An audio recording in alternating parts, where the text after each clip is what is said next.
Okay, welcome to the Progressive Mind Show, listeners. This is Sena, aka Alinko. We are glad to be coming your way. This evening, we are going to be looking at the expectations of 2021. This is the community building show where we engage you and I in discussions that are pertinent to all of us, things that we go through every day. Today is January 6th, 2021. You can't believe it. Sometimes I can believe it that all of a sudden we stopped saying 2020. It went past like that. We're in 2021 and life continues. Life, though, in America is beginning and showing us that our world is changing very fast. And so we have to adapt to the change. Again, good evening to you all. If you just joined us on Facebook and YouTube, please share the feed so your friends and our friends can participate in the discussions that we're going to have this evening. Again, my name is Sena, aka Alinko. I am your host for this evening, and we would like to go to our guests, introduce them for the purposes of tonight's discussion. We're going to start with our brother Tres and FASIKA, which I will be introducing to you in a little bit. Later in the show, around 7 p.m., we'll be joined by DONNA Miller, the commissioner for the 6th District, and we hope that she will bring her perspective to what we have on the table this evening. Again, I implore you to share the feed on Facebook and on YouTube. Before we go to our guests, we would like to take this short break. When we come back, definitely introduce them. But whilst we're on the break, we encourage you to share the feed. We shall be right back.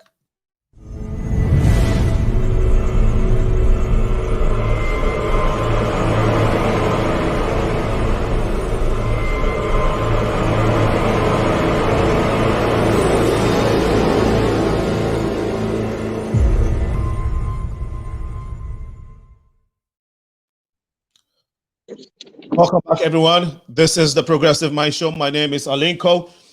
We'll go straight to the point, but before we do that, we're trying to get used to the verse of the day, a new segment, not a segment, but something we have introduced for 2021. Trying to give you a word from the Lord before we start our show, and we'll take today's verse of the day from Hosea chapter 6, verse. I wear glasses, so I gotta pull this close to my eyes so I can see. It's Hosea chapter 6, verse 15 here. Verse 15. Let me read this. It says, "Then I will go back to my place until they admit their guilt, and they will seek my face. In their misery, they will earnestly seek me. Come, let us return to the Lord. He has torn us to pieces, but he will heal us. He has injured us, but he will build our wounds. But he will bind our wounds." Now I'll take that again. Come, let us return to the Lord. He has torn us to pieces, but he will heal us. He has injured us, but he will bind up our wounds. Again, this is the verse of the day. Once again, welcome you all to the Progressive Mind Show. Remember to share the feed while you're watching us.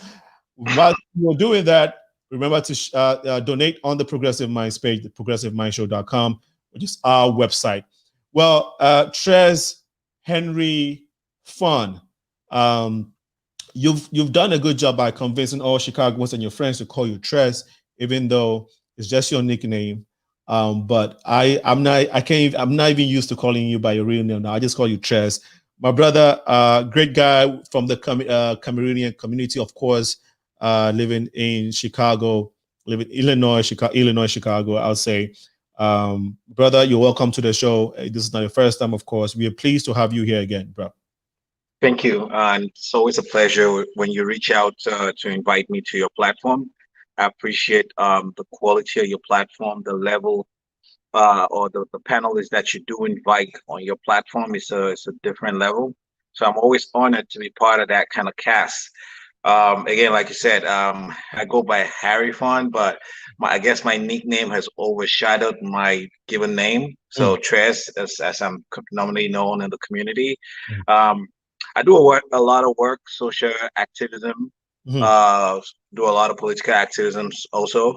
Um, so today you did reach out to me, so we should talk about some important topics, and I look forward to diving into that and breaking that so we analyze what's going on for 2021. Myself, I'm an IT consultant. I work for the government for right now, and I also, in partnership with my wife, we started an IT school for the Black community, predominantly called Black Tech Institute. So I think there's a segment that talks about the job market and in your ouvrage that we're going to explore, Mhm. and I'll talk about that school and how it connects with the job markets and the opportunity that would be out there for some of our people in our community. Mm.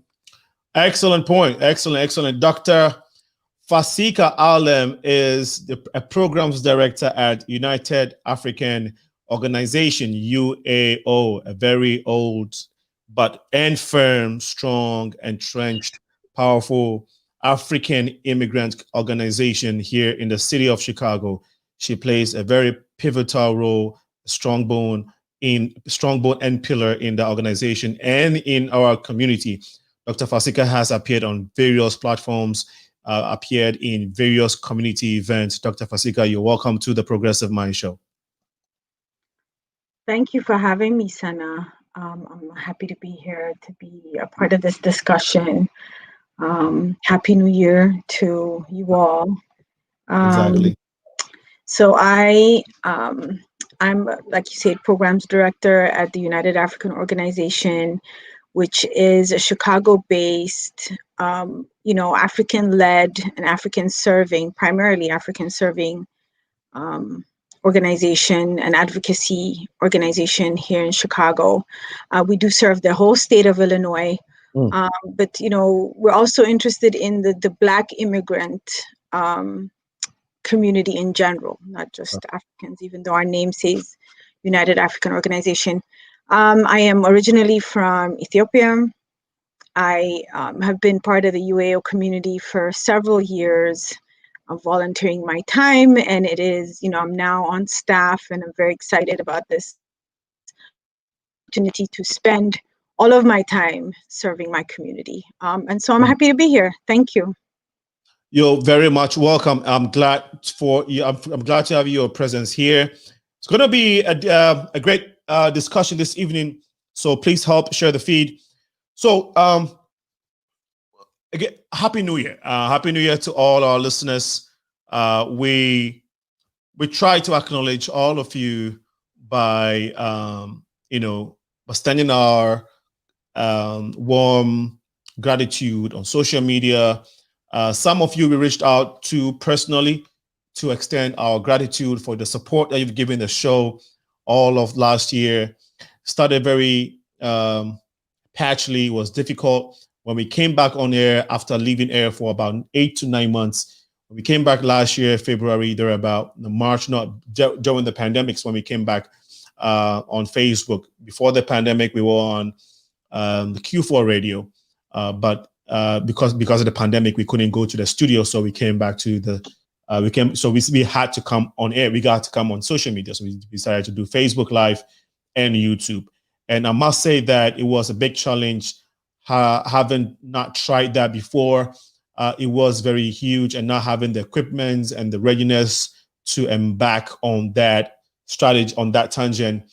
But we took the leap of faith, and with God and with your support, we have made it this far. So I really want to doff my hat off to our audience, far and near, who have been very supportive to the Progressive Mind Show in all kinds of ways. Those who have donated in cash recently when we started our campaign, and those who have been supporting in kind.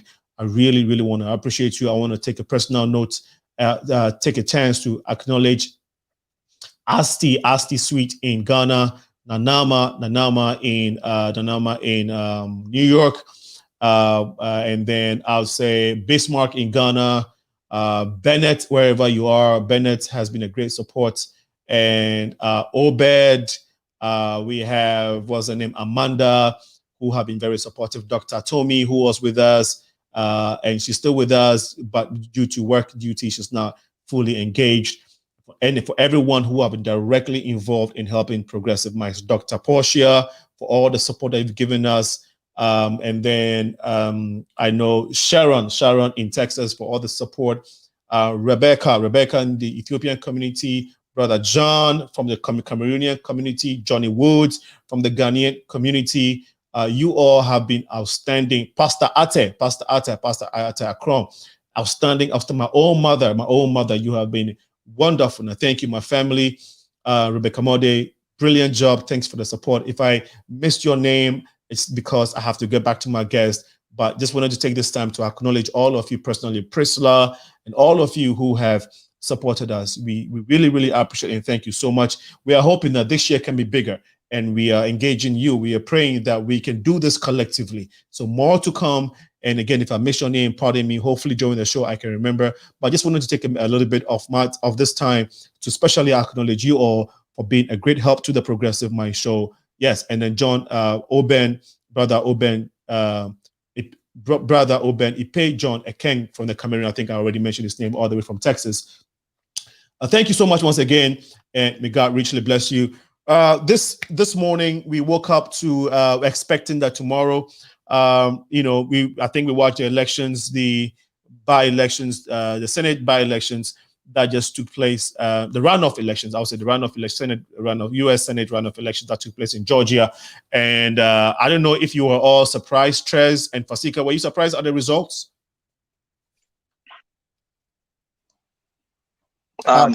Yes. I guess was I surprised? Yes. I thought that Pastor Warner was going to win. Looking at the numbers, but I wasn't really sold just yet on Ossoff if he was going to win. So I thought it was going to come out of one Democrat, and Perdue was going to retain his seat. But looking at the numbers, that when I left up about 1 a.m. when I went to bed last night, and they kept saying the counties that were left were largely African American communities, and DeKalb County and in Atlanta. So I felt like, okay, it's the same thing that happened a few weeks ago with Biden. And so by the time we woke up, I just saw that Ossoff had taken the lead, and I knew that it was just we're gonna see Mitch drop down to a minority leader from his majority leader position. So when I went in, I was surprised, but living that yesterday or this morning, I guess I got convinced that it was going to be a Democratic hold. FASIKA, your take? I wouldn't say I was surprised. I didn't expect to have, for us to see a definitive win so early. I thought it would drag out a little bit longer. But I can't say I was surprised. Communities of color did a lot of work in Georgia. Stacey Abrams did a lot of work in Georgia. And even Warnock's team admits that this was, decades in the making, that they've been getting people to, register to vote. So this is, it's exciting. It's really exciting, because I think this totally changes the tide of things. But I wasn't surprised. I knew at the end of the day that they'd win those seats. Good that you mentioned Stacey Abrams. How significant has she been in this race for the Democrat Party in general? More specifically in this runoff elections, do you think her role is the number one reason for the turnout in events in this runoff elections, and more so for how the Democrats performed in Georgia in general? I think she had a big effect. Ever since, she lost her race, I think she has been working towards this type of turnaround for the state. Okay. So I think she was a huge part of it, Mm. and she deserves a lot of credit. Yeah, Trez, you think that she single-handedly gave Democrats this win because Democrats needed these votes, these 2 Senate seats badly, and like you said, you thought maybe Reverend Warnock would have, he had a chance, but you were not sure of Ossoff. But do you think that Tracy Abrams basically gave the Democrats these 2 seats? I would give her a lot of credit. I wouldn't say she single-handedly did it because the candidates still had to come out and show that they were able to run a successful campaign and actually win the election, because we need to remember that they were going against incumbent. Purdue is a long-term. It's not a rookie. Sorry, I just forgot her name. Leffler. Yeah, Leffler was just appointed, I think, a year or 2 years ago. So she had not created her own path.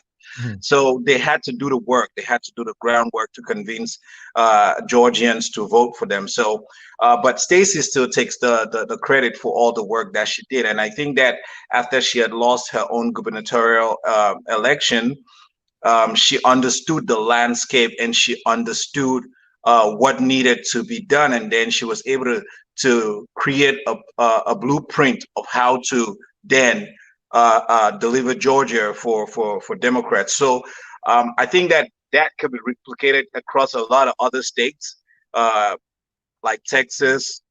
I don't know if I'm getting ahead of myself with Texas, but it's the same kind of blueprint. So Stacey gets to take a lot of credit. I talk about her a lot. She should be. She's a champion for the minority, for the Black and brown cause. And so for this particular election and for Biden winning Georgia too, the credit also goes to Stacey. Right. That's that point you make there for Biden. When the credit goes to Stacey for Biden's win, and that's a very powerful point because as you and I are aware of the role that she played, and so. By turning that state blue, it's an incredible job. Yes, credit to Biden himself and his team and everybody else that campaigned. But guess what? These people have been campaigning all this while. I don't think not even Obama won Georgia. Okay? It's been 30 years a Democrat. I think Bill Clinton was the last last Democrat to win Georgia. Absolutely. And so for an incredible as Obama was as a candidate, and the popularity that he had, the charisma and all of that, he did not even do this well. So that's why I keep hampering on Stacey when it comes to Georgia and the impact Democrats have made there. I think that lady deserves a lot of accolades, and maybe hopefully we can get her on the show to do something with her. But that said, the Capitol Hill looks so much not like the United States that we all have known since we were kids. One of the reasons why we wanted to come to America so badly, because we saw America as the police of the world. When I was a kid, that's all we knew in Africa. Growing up in Africa, that if something were to have happened in, let's say, Cote d'Ivoire or Cameroon, the big brother to call on, if all odds fail, the last resort to call on to make peace or to seek justice for the less privileged will be the United States. If we were looking for democracy, the epitome of it, we looked at the United States. Having come here, we see it play out. If there are issues going on in Africa, sometimes our people, our advocates, African immigrant advocates will run to Capitol Hill and make their case and say, look, people of Ethiopia are going through a struggle. People in Ghana and in Cameroon are being marginalized. America, we want you to come in. Okay, if you all disagree with me, let me know. This is what we have been doing. This is what we've known America for. And across the globe, this is what has been happening. Today, what we are seeing at the Capitol Hill, the same place that people run to seek justice and to seek refuge, it's been run down. It's ugly. It doesn't look good for the world. Guys, your take. I'll start with FASIKA. I think I went with you, Tres. Let's start with FASIKA. Your take on that, and then we'll come to Tres. Well, you're right. I mean, it's been a lot to process today about, what is happening on Capitol Hill. And there are many, don't get me wrong, there are a lot of wonderful things about this country, including the ability to do that. But I think what it highlights really is the stark difference in what law and order and law enforcement means for different groups of people. Think about the Black Lives Matter protests over the summer in the same place and what they were met with. They were met with full-on military gear, right? Mm-hmm. And we see today that they even for different groups of people. And to sit down within the Senate, right? So it's just, I think for me, it highlights just the difference in treatment based on, if like you've seen all over social media, Black people would not be able to do that. Yeah, absolutely. Well, yeah. Yes. Again, my perspective and what we have known of the power of the Capitol Hill and what it embodies and the light that it shines to the world, especially us from Africa, seeing what we see in Africa.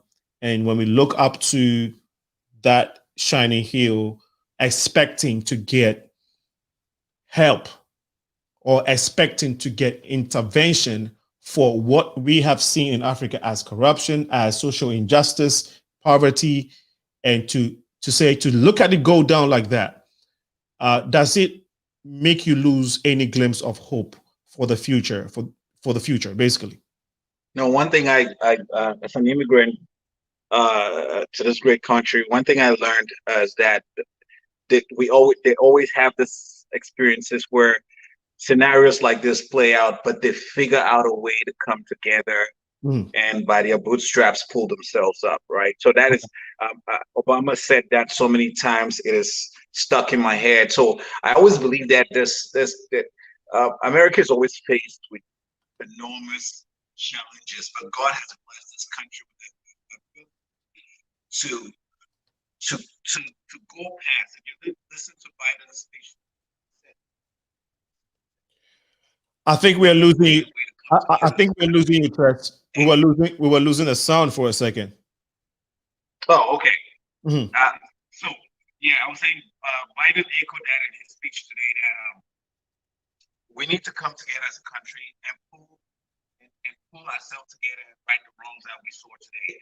However, what was shown today on TV and across the world, because it was put out on display for the world to see. Yeah. That America is not a perfect democracy as it would like to take. And that's a lot of damage that is done to America's legacy.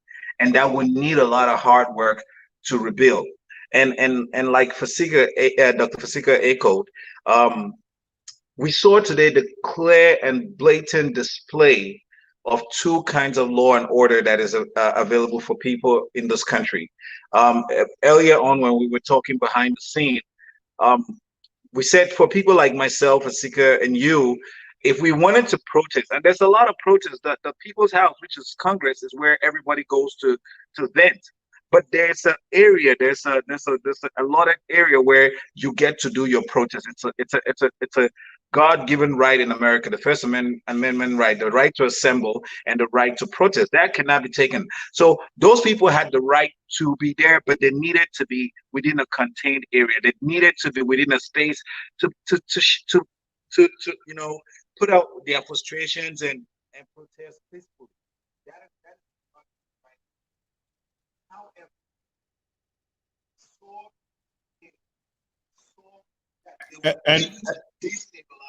yeah, the government was it's unfortunate. It's unfortunate with the volume, but I think We'll keep trying. We'll keep trying. Maybe don't stay. Maybe don't go too far away from it. Maybe stay a little close to it. Let's see if it can help. Oh, is it much better? Yeah, absolutely. There you go. Okay.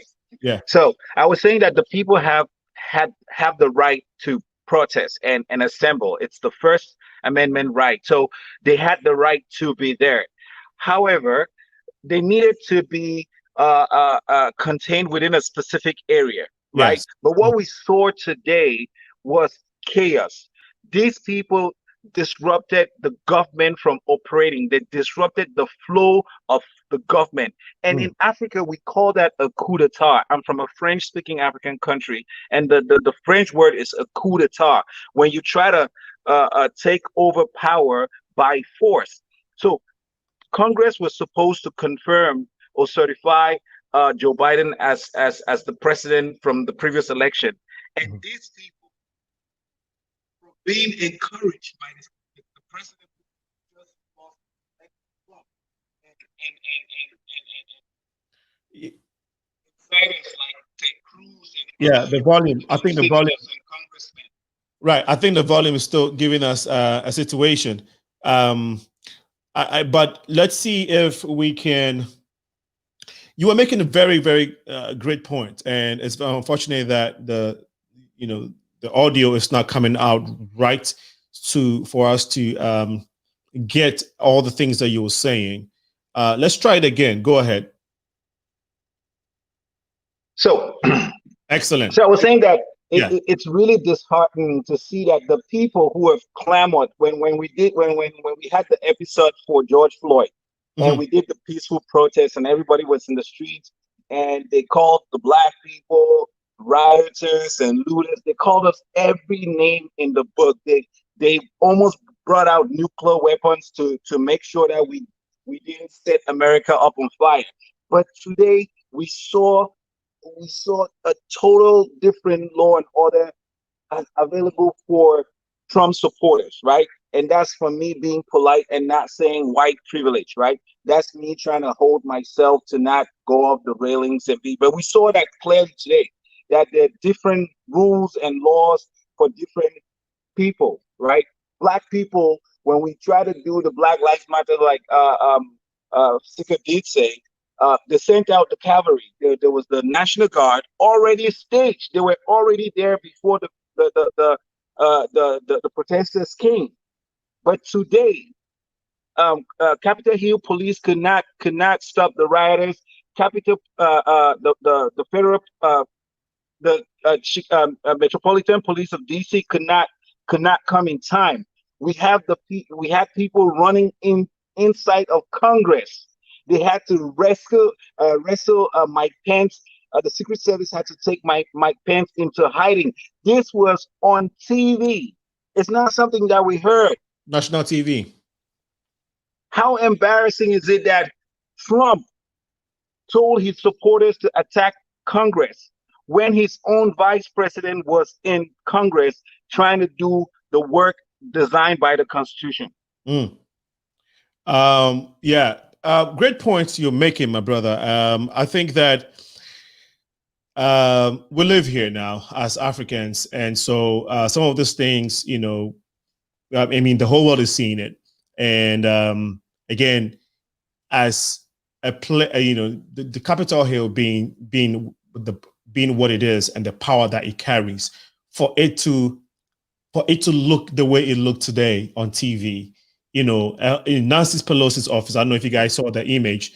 Her office was literally besieged by a protester who was sitting there with his foot on her desk. Like, yes. I mean, this is the first speaker of the minority party. Now the majority. This is a speaker of Congress. Right now, she's a speaker of Congress. Yeah, the speaker of the House. Yeah. Basically Speaker of the House, and up until Trump, she had been Speaker of the House during Obama's tenure, and I think and so with that type of image, you see you don't see hope, right? You see despair. But the way I want to tie this into our political spectrum as African is that even though it looks the way it's looking.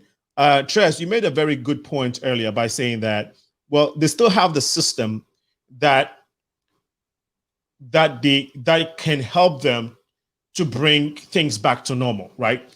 Even though we're seeing what we're seeing, America has a system well in place that can recalibrate, that can realign, everything that, to undo everything that we've seen today. Now, a good thing, you make two comparisons. In this country, Black Lives Matter, they probably wouldn't get a chance to get this close. Now, another set of protesters can get this close and do whatever they want to do. What we didn't see is the shooting down of the citizens of this country. In both cases, right? In both cases, yes, people may have been hurt and all of that. We didn't see literally guns or bullets, live bullets, rain on citizens just to keep them at bay. Even in this scenario, which again looks like a coup d'etat, people are saying it's a coup d'etat, people are saying it's treason, whatever name you want to call it, we didn't see mass shooting of the security force just to keep people at bay. Had you had this case played in reverse, let's say played in Africa, can you imagine the turn of, can you imagine the scenario if this had happened in some countries in Africa? What I'm saying is that even when we had the recent issue with SARS in Nigeria, right? You had the case, you had the case, the Lekki Bridge case, where it was alleged that the government, shot its own people because they were protesting. The government did not want them to protest, whatever. So what I'm saying is that this is bad, and everybody's talking about it. But I think what we also have to learn, and maybe the take home for African and more specifically African leaders, is that you can allow your citizens to vent to a certain degree, even when they get to the level that we're seeing today in America. What African leaders don't have to do is gun down their own people in the effort of deterring them from exhibiting or expressing their will and their frustration, regardless of the situation. Again, if a citizen can go to the point of sitting at Nancy Pelosi's office, protest to that extent, get to this, what we're seeing on TV, African leaders, maybe you should allow us to protest the way we want to protest. Maybe you should allow us to vent our frustrations, and do not raise and do not pick guns and shoot your own citizens because you would like to prevent them from protesting on issues that matter to the people. Regardless of the situation, maybe I think this should be a take-home for African political leaders. What do you think about that, Tres? Yeah, no, you're spot on, and the simple problem with that is because in Africa we still have strong men and strong women over strong institutions, right? We don't have strong institutions in Africa, so we have strong men, and strong men always want to cling to power. For example, Trump is a strong man, but the problem is that he's in a country that has strong institutions. Right. So when even Republicans today, when they interviewed some of them, they said, irrespective of what happened today, we still need to do the people's job because we are here to do the job, right? Exactly. So it's the institution talking, it's not the man. The institution is bigger than the man. The problem, for example, Ghana just had an election, and we saw how chaotic that went. We saw a few people that were killed. Yeah, it's because people still look at the man and say he's a powerful man, as opposed to the office. People don't fear the office, they fear the man.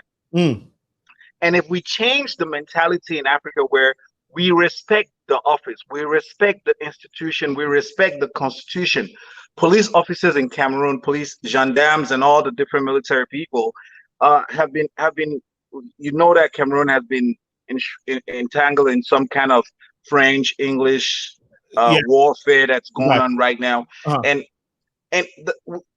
the police and the gendarmes and the military, they in their subconscious, they work for the president, but that's wrong. They work the only guide that they have is the Constitution. Right. They have to go by the Constitution, and if the Constitution says don't go here, then they're supposed to tell the president, we're not going to go here, right? And that's how you change the mindset of the people, so that if people are protesting, we saw this in Egypt.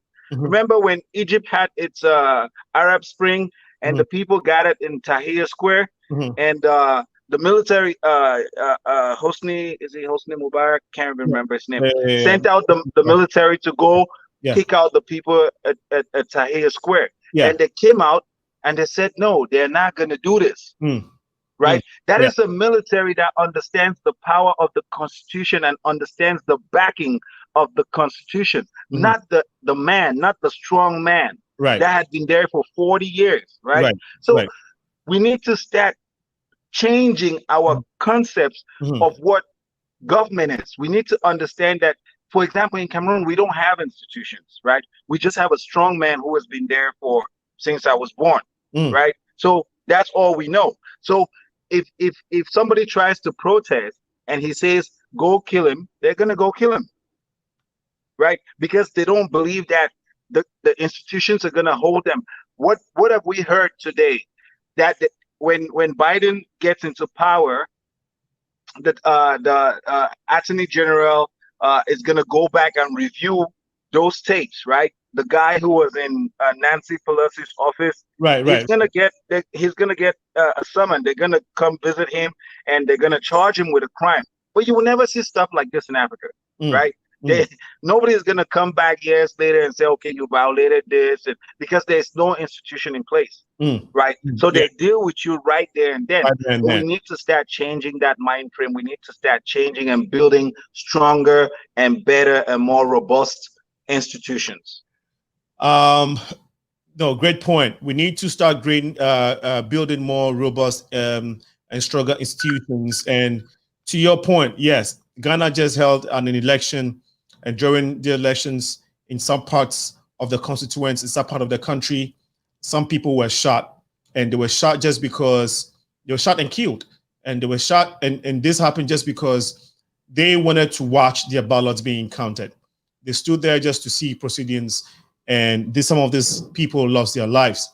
And it also went down to the point where they started protesting. Some of the people that thought that justice had not been served started protesting, to the point where the government of Ghana, the police force, had to pass out a law banning all types of protest in Ghana. And we see what is playing out in America. And again, we see how citizens are allowed, okay, be it as bad as it looks, and it may be, okay, they will be dealt with, the law will take its course. But to ban citizens, okay, completely from expressing their views, from protesting, you know, in countries like Ghana and elsewhere in Africa, is just not the right thing to do. If we're looking at America, if we're looking at the Western world, the developed world, and we're copying democracy, we're copying institutional governance and all of these things, I think that we ought to do it to the fullest and allow citizens to express their views in peaceful ways, because people in Africa, most of the time, people usually protest peacefully. They're just walking. They're just trying to say that we don't like something, and we're just going to walk out there peacefully and get it done. And so if a country like Ghana is not allowing its citizens to protest, and it's basically placing a ban on all types of protests, it is just not fair.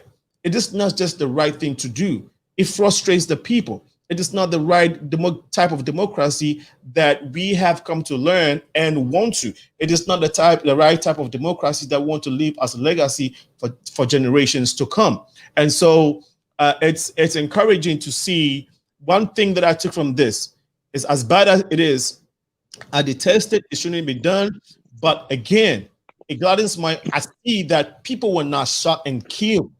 Citizens of this country were not shot just because they were, acting in this, bad way. They were taking the protest to this type of level, which is not allowed. The law will deal with them, okay, vigorously. They would have to face the law and deal with their actions, take responsibilities for their action. But they didn't lose their lives. And so these people get to live, their families get to enjoy them, they get to live to their full potential. And who knows what, some of this will become in the future for this country and how beneficial they will be to this country. But in Africa and elsewhere, and in my country, you could lose your life. And that has been the trend. Alinko, let me just say something real quick to that point. And you're absolutely right that nobody was shot today by the police or anything. But the way I see it is nobody was shot because the people who were there were not the people that need to be shot, right? So if we had Black people in there doing the same thing, we would have seen people shot and killed, right? Okay. So I don't think that we should take that as all positive, that nobody was shot. Nobody was shot because white people were there, right? Okay. So if African American brothers and sisters, brown people, minority people, people of color, we're running through the hallways of Capitol Hills, we know that it would not have been the outcome that we see today. So you're saying the struggle is the same. If you an African or a Black person on the continent of Africa or here, your story is the same. Your fate is the same. You can't. It just hurts more in Africa because it's an African that is shooting another African, right? So it's just a brother against a brother. Right. Here, it's gonna be possibly it's gonna be a white man, white woman on the gunshot finishing. So it's the perspective might be a little different here, but in Africa it hurts because it's a brother killing. And yeah. So wow. Well, thank you. I don't know if FASIKA wanted to say something. If not, let me take a few comments on Facebook. We'll come back to the point that we're trying to deal with today, jobs. Where are the jobs expectations of 2021 jobs, the stimulus package, and what we can expect under the Biden's administration. Also looking at COVID-19. Is it going away? How is it going to look like? We'll come to that in a little bit. Obed says, American democracy rubbed in mud. This historic havoc is not a reflection of what America is. Right-thinking Americans on both sides must speak up and denounce this shameful show of shame. Long live America. Thank you, my brother Oben, for your point. Rita Neka says, so are Black people in America not citizens? Remember the treatment of peaceful BLM protesters? I think today has taken away America's moral high ground. That was from Ineka. She said, and then Ben says, 1967, the Black Panther Party stormed the California state capitol. Thank you for sharing your view, Ben. He goes again to say, coup d'etat is sponsored by all governments. Okay, that again is from Ben. And the Ineka says, what we saw today was treason. We have Pulita MPs. Sad to see what's going on in DC. This land is losing their respect. Rita says that please remember these other women who also worked very hard in Georgia and say you fought. Helen Butler, Rebecca Dehart, Deborah Scott, to name a few. To all these women, we say kudos to you. God bless your hard work. And then Joanne Amos says, hey, what's up, Joanne? Alinko, I see you. Thank you for chiming in, Joanne. Please help share the feed for us. Ashia Hasnian says, great topic. Happy New Year, Sena. Happy New Year, my dear friend. Ashia, hope to connect very soon. We haven't touched base in a while. Princess Ngozi Ukesi says, I'm happy that Black people were not in that crowd. I believe if Black people were in the crowd, some force would have been used. Okay. Now, Tres, and where are the jobs, Tres? Where should we be expecting jobs to be at, especially in this 2021, where based off how things have gone so far in 2020, we're not sure if the economy is going to open up fully. Where are the jobs for, I'll say, folks who have lost it?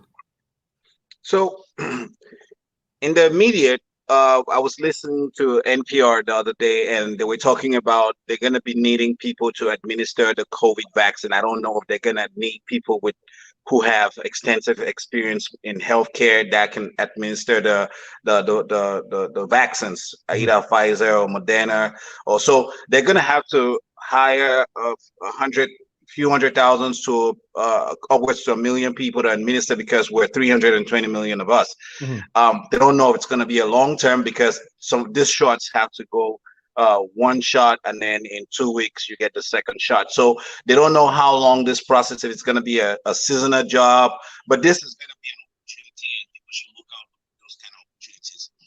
My sector, the IT sector, is growing and is booming, right? And oftentimes I see that our community is missing out in that space. You mean the And IT? everything We lost your voice. We lost your volume when you said IT. So you were saying the IT sector, right? Right. Okay. Information technology it's on the rise. We're all working from home. The majority, when this pandemic set, the majority of people that were able to work from home were rerouted to work from home. So we know that for the next 10, 20 years, this is going to be a lot of working from home, but it's going to be a lot of things like this. We are on a platform supporting an application. So the IT sector is just beginning to explode. At my job, I'm one of the only Black people, and this is, if you ask all of my friends, if you ask everybody that works in the IT industry, they will tell you they're either one or two Black people within that corridor. Right. And it gets worse when you factor Black women and brown women. You would not see Black women and brown women in a majority in that industry. So my wife and I created this school.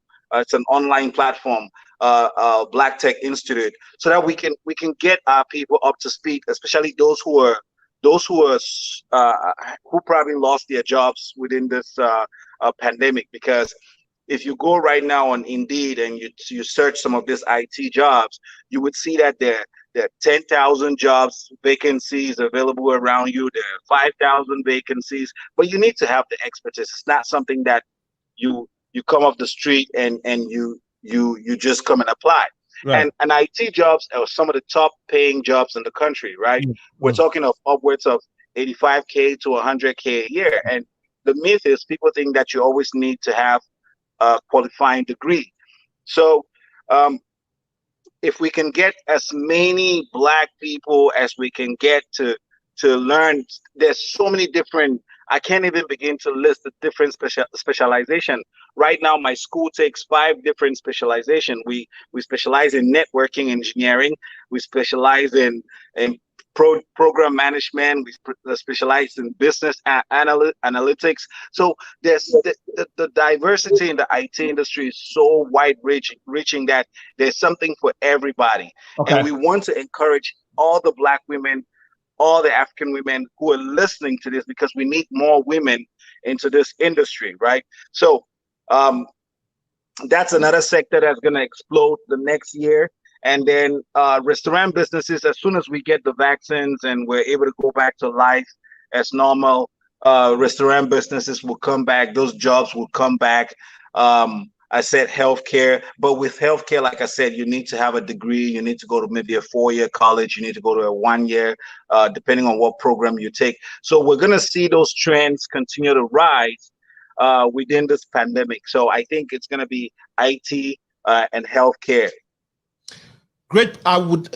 Excellent point. Thanks for sharing, because I would like you to give us more details on,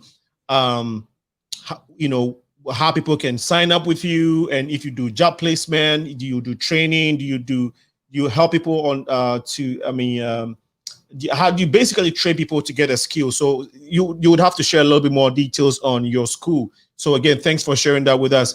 FASIKA, where should we be looking out for the jobs? I know you haven't spoken in a while because we were talking all this politics, and I know FASIKA is not necessarily in that, hers is helping the community in different ways, which is going to be talking about right now.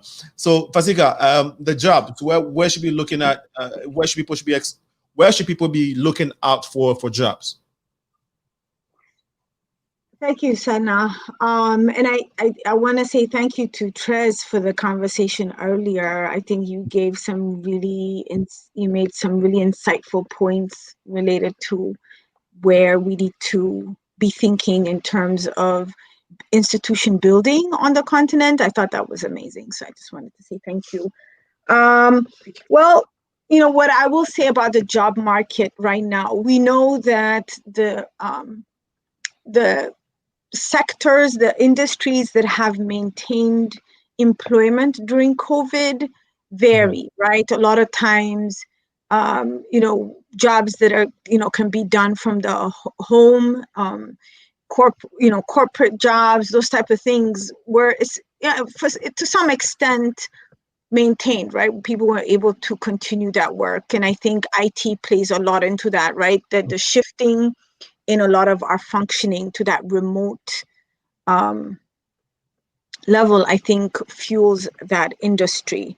But we have seen that our small businesses have really struggled during this pandemic, particularly the really small businesses, right? I think the businesses that have been able to benefit from the CARES Act and the relief options that were provided for small businesses were really not essentially small businesses, or at least they weren't the moms and pops businesses that we see in our community and we saw struggling during this time. So we know that, I think back in September, there were a couple of, reports or news articles that came out about small business closures related to COVID, and they're estimating that 60% of businesses that temporarily closed during COVID are now permanently closed.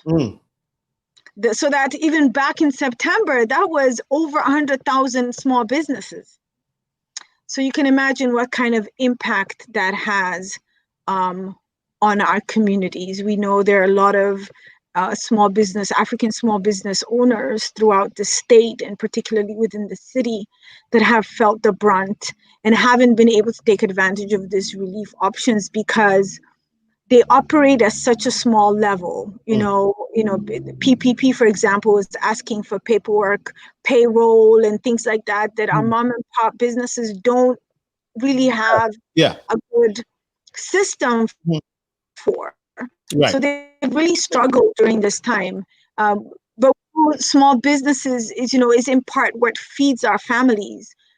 So we need to do a better job of advocating for our small businesses and getting our small businesses organized so that they are prepared for these type of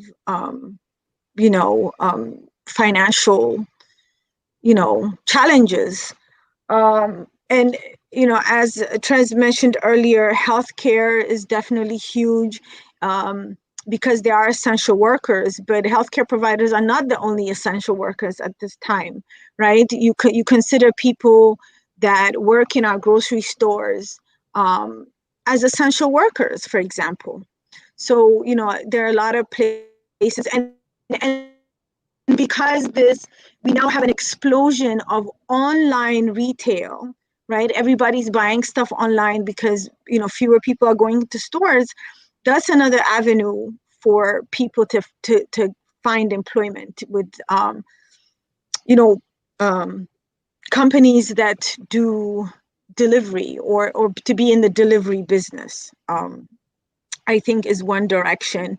And then I would be, it'd be remiss to miss the fact that trades are still an essential component of everyday life. And I think we take that for granted. I don't know, most African families are like, doctor, accountant, lawyer, all of that stuff. But we don't realize that somebody who's a plumber working for the city earns close to 100,000 a year. So the trades are a significant industry that our community should not discount. And should really take advantage of participating in. Right. I think that you have made great points, Trez, as well. But what I want to look at is your organization specifically, right? Which is the OAU. The United African Organization, UAO. Do you receive funds from the states, county, or city based off your organization's goals and objectives? Do you receive funding for the immigrant community or people with small businesses? And if not, do you think that maybe, because you make great points, people in the minority community, people in the African immigrant community struggle with capital, and based off the setup of their business, they are not necessarily able to provide all these documentations for to qualify for these PPP loans. Now, are there other forms of loans that some of these businesses can qualify for? If they are, is your organization privy to that? If you are not, how can we begin to make sure that organizations such as yours can have access to some of these funds so that minority folks can come to you and get help? We are privy to that information in that we have partnerships with different either state level or city level agencies that do this work. We so far have not been we haven't been how do I say, like an intermediary in providing the funding. We haven't done that. So if you're referring to, do we get funding that we then can distribute to our community based on those characteristics or those needs for small businesses? Not at this point. Okay. However, we do get, information about available grant opportunities or relief opportunities for our communities that we then share with our community and then make ourselves available to provide additional support in accessing those resources. So for example, if there were, we've had businesses reach out to us and say, listen, I'm struggling in this area. Do you know any information? And so we will share that information, make necessary connections to state level or city level agencies and our contacts. And then if it's about understanding the application, helping with compiling parts of the information needed for the applications, we provide support in that sense. Okay. Yes, we'll come back to you to tell us what your the UAO does apart from what you just mentioned as your functionality for the to the community. We'd like you also let us know some of the things, some of the roles that you play in the community in terms of immigration and whatnot, and how the Biden's administration and his policy on immigration ties directly to your organization. But Tres, somebody's asking if you can put the name of your platform on the screen, and I'll let you do that. But if you can go back to your poster, because we can see you well. Looks like we have the commissioner in house. Let's see if we can bring her in. Okay, we do have the commissioner in the house. Commissioner Donna Miller, you're welcome to the Progressive Mind Show, if you can hear us. Okay, I think looks like your I hear mic you is just fine. Thank you so much. You're welcome, and we are really glad. But then we'll come to you in a little bit. Just trying to touch base on a few things here. So we'll come to you in a short bit while she waits for us. Tres, how do people register for this IT course programs? And tell us if you have intern programs and whatnot. Right. So that's a good question. So because like I said, we have 5 different programs, right? And we have to be able to understand your strengths and weaknesses. We don't want to put you in a program. For example, if you're not comfortable with programming, we don't want to put you. Your face. We can see your face. We just step back a little bit. Right. So we don't want to put you in a programming class if you're going to struggle. So we're going to have a webinar where we explain each program. So we have something, for example, called Scrum Master. This is a program that's like a project manager that runs the operations of a company, like a Fortune 500 company, right? And this is usually like an 8-week program, right? Okay. And then we will set you up, build your resume, build with your past experience, all your different skills that you've had over the years. We'll build out a resume for you. We'll prep you, because corporate America interview is not the same like your average day type job interview. They have specific needs. So we need to get you ready for that kind of interview and get your mind set for the kind of job that you're about to take. So we'll get you ready for that, and then we'll be able to set you up on platforms like Indeed, Dice, so that you put your resume on there, and recruiters will be able to reach out to you. And then the rest now would be how you prepared yourself, because we're going to do our best to get you in front of these recruiters, and then you need to be able to convince them that you're ready for the job. So um, that's what the platform is. Do you provide hands-on training? Do you provide hands-on training so that when people are done, they can actually be acclimatized to the real-time job situation, so they're not, so there's right, and they're seeing firsthand real work environment, right? So okay. I'll be able to show them what I do on a day-to-day basis. So it's not like school work where you just go and get theory and stuff. So you'll be able to see real time, for example, what a database is, how to build a database, how to bring it down, data sets, cleaning data, exactly, those kind of things. Okay. So you're ready for the market. You're actually what recruiters and companies are looking for right this moment. So that's what we're planning to do. And like I said, we are missing out. People that look like me, women that are black, that look brown and black women are missing out in this industry. So our goal is to get as many of us in this industry as possible. Okay. Thank you so much for providing that. And what's the name of the school? It's Black Tech Institute, and I will send it to you because I'm with the tech issue that we had. I'm using my phone, so I can't really do much. So once you get to your other panelists, then I'll text it to you. Okay. Okay. Then I can copy and paste in the comment section. Well, definitely. Yeah, absolutely. So the commissioner is here with us.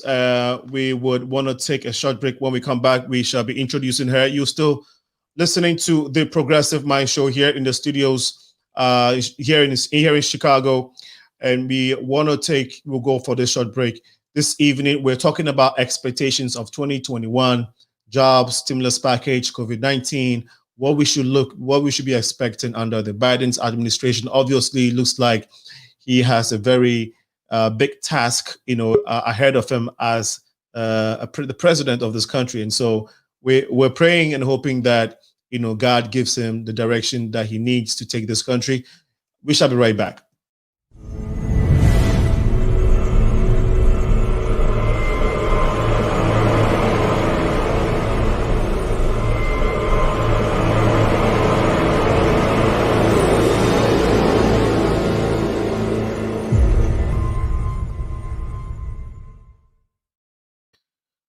Welcome back, and I would like to take this quite short time to give you a little background of who Donna Miller is. Our guest is this evening. She is the commissioner for Cook County Sith District. Donna Miller is currently the Cook County. She served as the vice chair of Contract Compliance, Workforce Development, and Veterans Committees, and chairman of the Forest Reserve District Contract Compliance Committee. She has a background as a healthcare consultant working with leading pharmaceutical and biotech companies. Donna has tremendous experience in sales, training, and development, and bringing together collaborations for new businesses and healthcare companies. Over her career, she has had a responsibility for large volume accounts and led many cross-functional projects over a wide range of courses, including webcasts, week-long programs, workshops, and online training. And her training experience includes consultative selling skills, negotiating and presentation skills. She has received numerous awards and negotiation and recognition for her professional accomplishments. She's also worked on the as an intern on Capitol Hill with Red Cross, volunteering for Red Cross, and also working for communities that had been affected by HIV/AIDS, sickle cells. This lady has a lot of accolades, so please pardon me that I wouldn't be able to go through all her credentials because of time. But Donna can tell us a little bit about some of the things that are left out. So Donna, you're welcome to the Progressive Mind Show. Here is where we gather as a community to talk on issues that affect us and issues that pertains to you and I. And so you're welcome again. Please tell us what I may have missed that the community needs to know about this beautiful, wonderful lady in Chicago.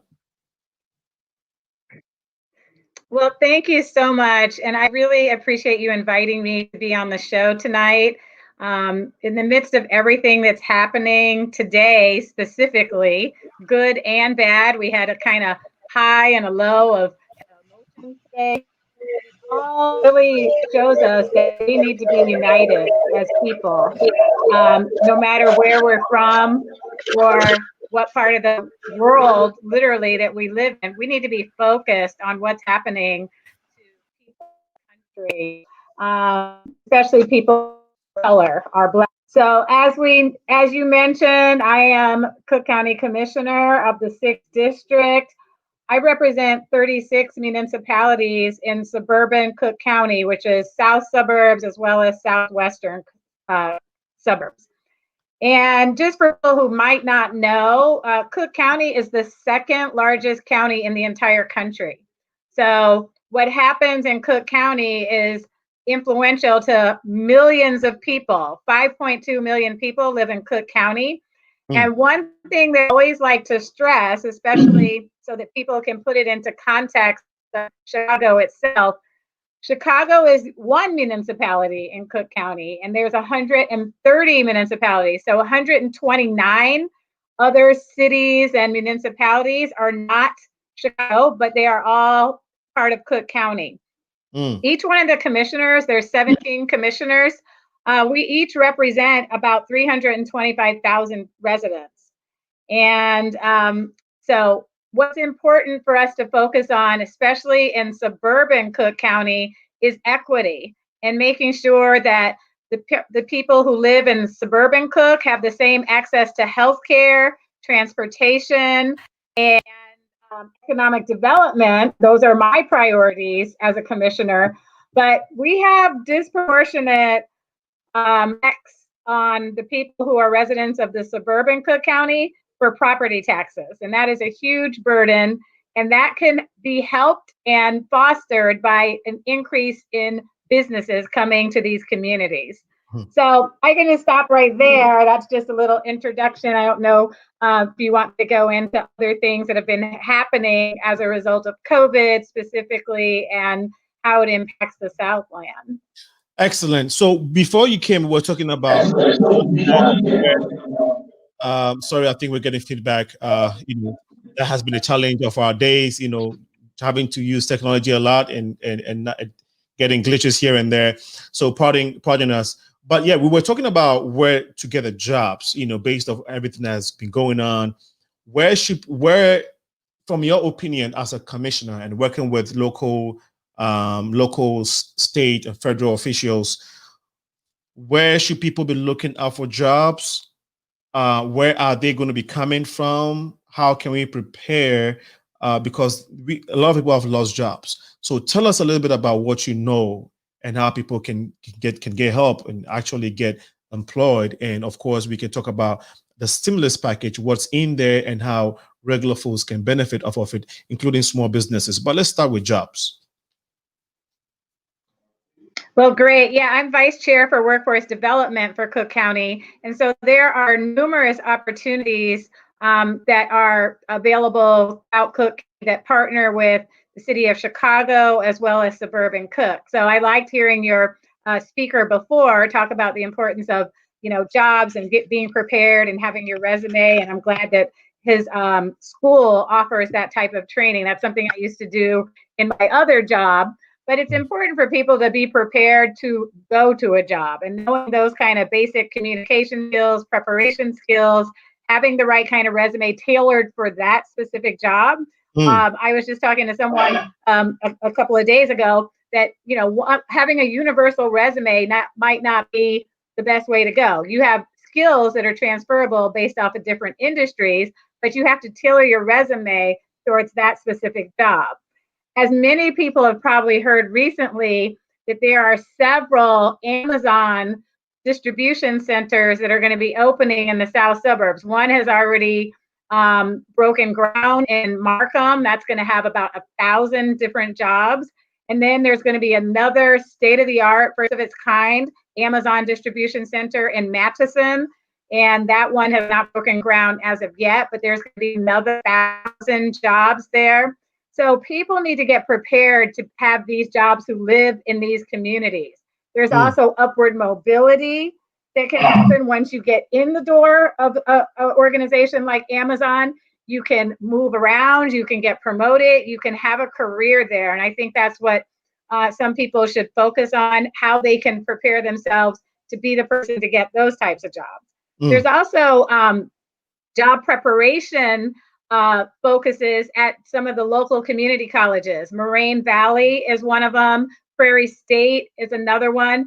And they have career centers. They have partnerships with some of the different larger companies that are out here. For instance, Prairie State has a partnership with Ford, the Ford Motor Company that's in Ford Heights. They have a partnership with them to help people get jobs there. So I think it's worth a visit to some of these junior colleges, to their career centers, to see what opportunities are out there. Because we all know this is a bad time to be looking for a job, but that doesn't mean that there aren't jobs available. There are jobs out there, and there is a viable workforce that needs to be trained and prepared for the next job of the future in tech and in distribution, logistics, transportation.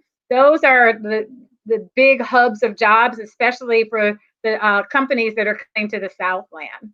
Absolutely, very important. Logistics. But yeah, that's a very good point. I want us to backtrack a little bit, Commissioner. You've given us a good breakdown of the county and the demographics, and also a very good information about how Cook County is the largest. You said in the country, if I heard you correctly. The second largest, but yeah. Yeah. So which county is the first largest? Is it LA? Yes. Yeah. Okay. Now, okay, great. Based off that, you are a commissioner in Cook County, a Sith District. What does it look like for Commissioner Donna Miller on a day-to-day basis? What does your office entail, basically? Well, I can't even say every day. I hate to say, because it sounds a little cliche to say every day is different, but every day is different. But I try to focus on, number one, focus on issues right now, especially because of COVID, related to any kind of healthcare disparities, any kind of healthcare information. I just came from another call before this one where we were having a town hall on the vaccine distribution and what that's going to look like, and making sure that that is equitably distributed to people of color. So every day is different, but I would say my main focuses are on healthcare, any type of economic development. We have a lot of focus in the Southland. We just started something new as of about almost a year and a half ago called the Southland Development Authority. And that is a group of 45 different municipalities working together to make businesses, have businesses look at the Southland as one.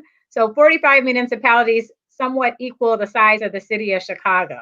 So instead of each one of those municipalities competing independently for a business might say, hey, we're looking for this amount of land, or this type of logistics center, this type of roadway, and go and help them find the right place for to position that business, but not dependent on one town versus another.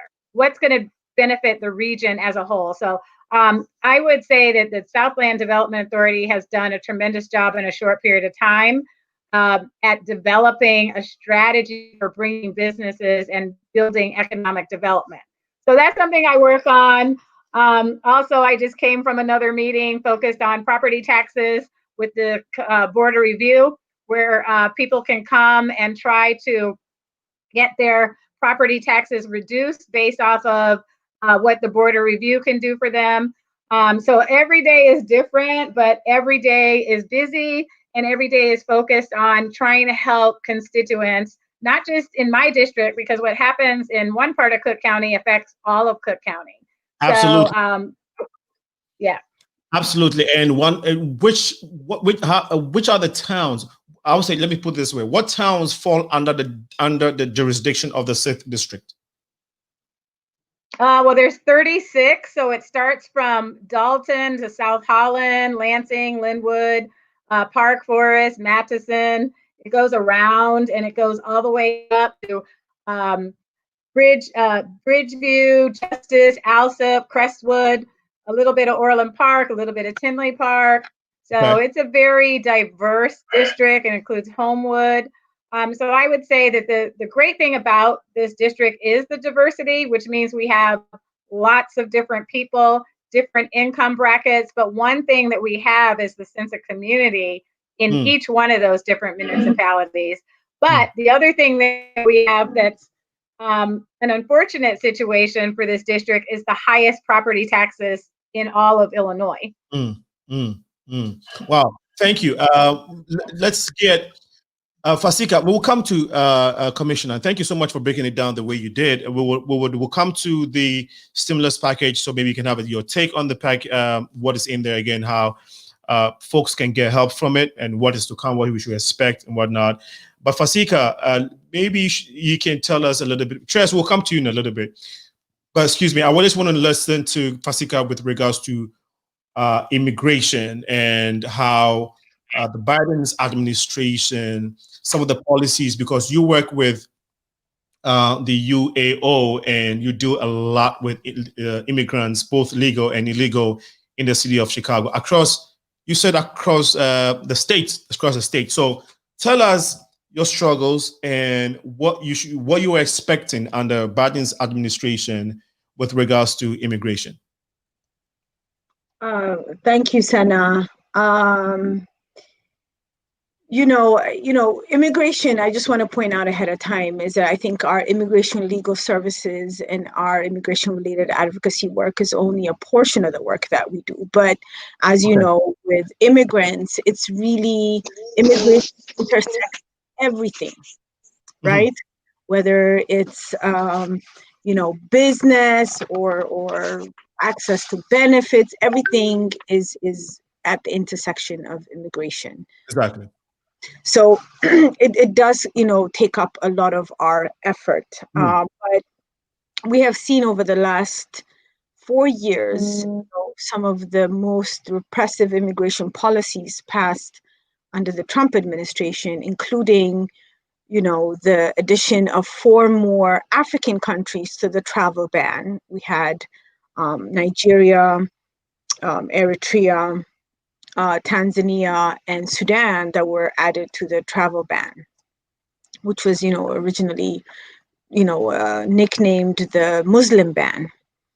But, we can imagine what kind of effects that had on our community and on the families that were planning or in the process of attempting to reunite with their loved ones that were back home. And other examples are the DACA situation, which is it has an effect on all immigrants and Black immigrants as well. And so with the Biden administration, I think the approach is not that everything will be okay, but that we still have a fight ahead of us, right? What we would like to see, and I think what we are pushing for with the Biden administration is that, one, that through executive orders, executive action, that the Biden administration reverses a lot of the damages that have been caused by the Trump administration and repealing a lot of these policies that have been put in place. COVID relief is still a very big issue for our community. One positive thing, and I'm sure Commissioner Miller will talk about it, but one of the pluses of this new COVID package that has been passed is that mixed status families that were excluded from the previous COVID relief will now be included in this one, in that, mixed status means one member of the household is either citizen, like for example, the wife is a citizen or resident of the United States, and the husband, it's still in the process and is essentially undocumented. They had been left out of the first COVID relief. So one good thing about this most recent relief package is that it includes those families, and it does so retrospectively. Absolutely. And we're going to continue to push for pathways to citizenship for the, thousands, hundreds of thousands of people that are, there are 11 million undocumented residents in this country. So part of our push, and of course we do this as part of coalitions that we serve on. The Illinois Coalition for Immigrant and Refugee Rights is one of those, but also, in partnership with other Black immigrant serving organizations like the Black Alliance for Just Immigration, and the several, other Black-serving, Black-led organizations that are around the country. We're pushing for pathways for citizenship for our undocumented communities. We're pushing for recognition that immigration is a Black issue, right? We don't talk about that often enough, and oftentimes when we hear about immigration, our faces are often left out of that. So our work is about making sure that the voices of Black immigrants and African immigrants are heard and are part of the discussion and the conversation. But looking forward, a lot of our work is also very much intertwined with the movement for Black lives. Right, we are, for all intents and purposes in this country, considered Black people. Mm-hmm. For our issues are, we, as an immigrant community, we are at the intersection of immigration and race. Mm-hmm. Therefore, a lot of our work is also really very much intertwined with the work of other Black-led organizations around the country. So we're very, we're looking for those opportunities too. At the state level, we know that the Legislative Black Caucus is doing a lot of work and presenting their agenda that really looks at the issues that the Black community is facing, and therefore we're pushing for those same things. We support the work that the Black Caucus is doing at the state level because it's very much our fight too. So, it's, and I think I will leave it there. If there, I'm sure Miller can add to that, and I'm sure Tres can add to that too. Yeah. Quickly though, what has been your main? Quickly, now go to Tres. What has been your main challenge with the UAO, the United African Organization, so far? What do you mean main challenge? Main challenge working with the immigrant community in terms of getting them the help that they need when they come to you to get economic help, of course, with illegal immigrants. Part of the work, part of the challenge has been, lack of access, lack of information.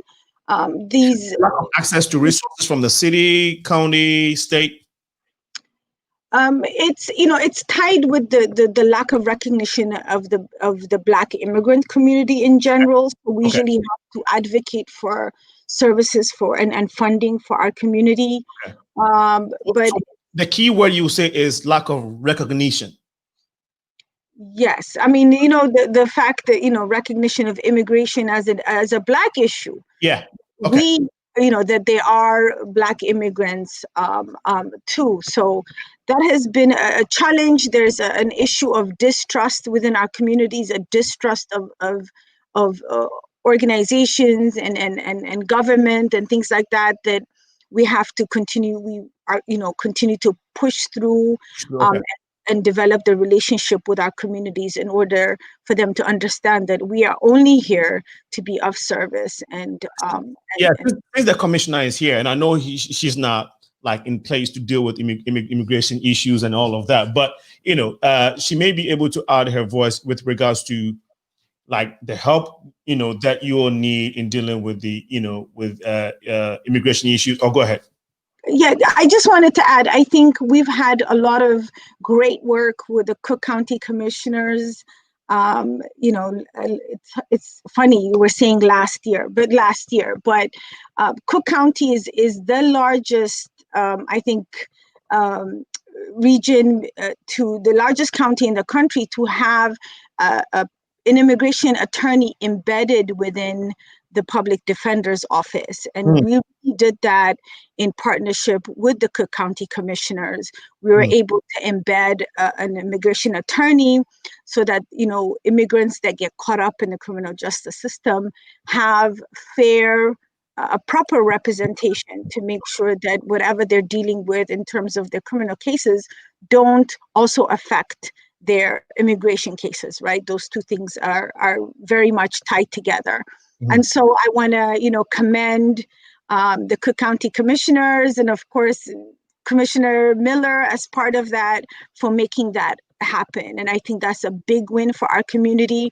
We know, you know, similar to Black people in general, we get, you know, we're more likely to get caught up in the criminal justice system. So having this representation is very meaningful for our community. And a lot of our community members have suffered because they didn't have that access to proper legal representation prior to this. Great. Thank you so much. Tres, quickly, has your business been hit by COVID? And do you think you qualify for the PPP loan that has been rolled out? And are you going to take advantage of it? How is it going to help your business? Because I'm saying this to relate to other small businesses that are out there who may be struggling and are looking for ways to survive or ways to you know, come back to normalcy. So when you say business, do you mean your school or my work? No. Black Tech Institute. It's a small minority business. Well, it's a small business. It's entirely online, right? So I don't have a brick and mortar or something like that because I have friends in different states who do something similar, but they actually have a physical location where you get to go to, and they have been hit because you cannot physically come together. You have to socially distance. So everybody has reverted to online Zoom and those kind of training. So it's not gonna hit me that much. You can sit at the comfort of your home, your bedroom, and take a class. So, but I have friends who have restaurants in the city of Chicago that their businesses have been hit really hard. Have you had issues with getting enrollment from the African community? Because what you're saying is very, very real.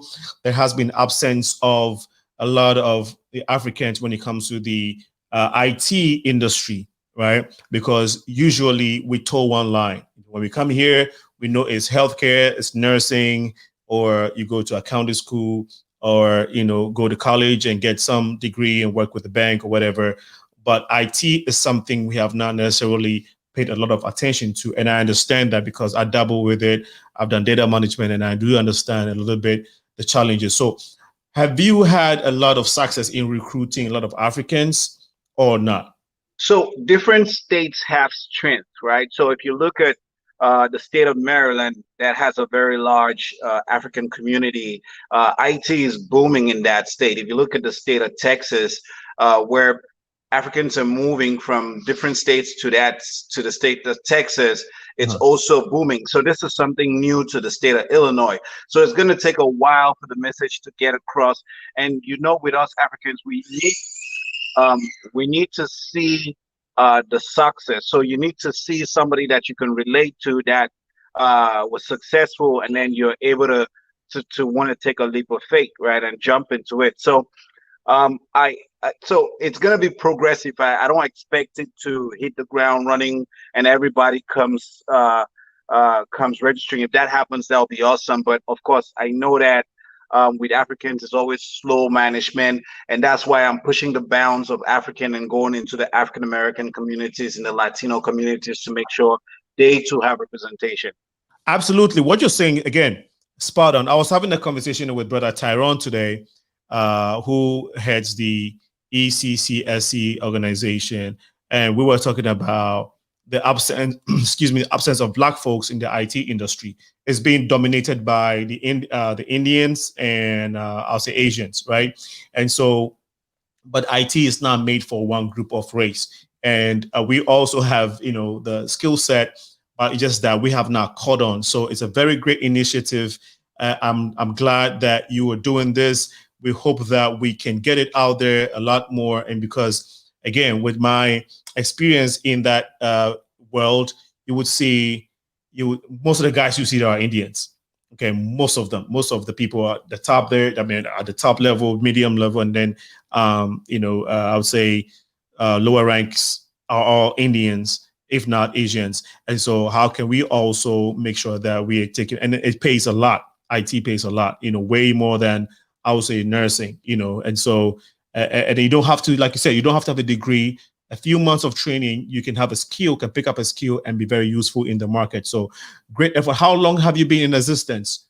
Black Tech Institute, how long has it been in existence? Well, it's been in existence for, we just got our first set of graduates, right? That actually COVID is affecting them because, like the commissioner said, it's not an ideal time to start interviewing. But with the emergence of the vaccines and businesses are opening again, we are seeing that there's an uptick of interviews. So our first batch of students are right now getting some good interviews coming up, and we're hoping that within the next couple of weeks. And also, with the start of the year, there are new budgets that are being released for companies to hire new tech. So we're hoping that within the next couple of weeks, we should start seeing some people come off of our DevOps program, from our business analysis program. So we've been in operation as the first month, and the reason why we didn't start earlier was we had not decided what market we wanted to target. So once we decided that the Black representation was underserved within this community, within the IT industry, we decided that it was the right time for us to go right now and try to get our people to also get into this industry. And for me, I think it's the fastest way to get into the middle class in America. And we know the backbone of America is the middle class. Middle class, absolutely. Do you guys teach SQL?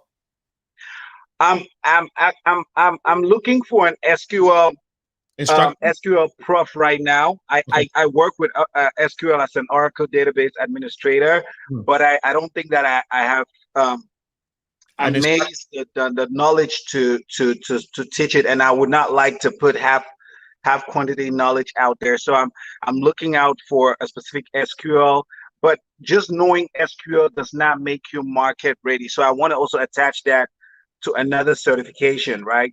So you might learn something. We're getting a little too technical here. You might learn something like Oracle. You might learn something like SQL developer, so that you have a specific niche that you need to fill. So that you're actually going into the market, and they're taking you off like one of those good donuts and Dunkin' Donuts. So that's actually the goal. But just learning SQL doesn't make you marketable. No, okay, that's fine. So there is you have a course for business analyst, data modeling, data report. We have Amazon Web Services. The commissioner did talk about Amazon coming into Chicago.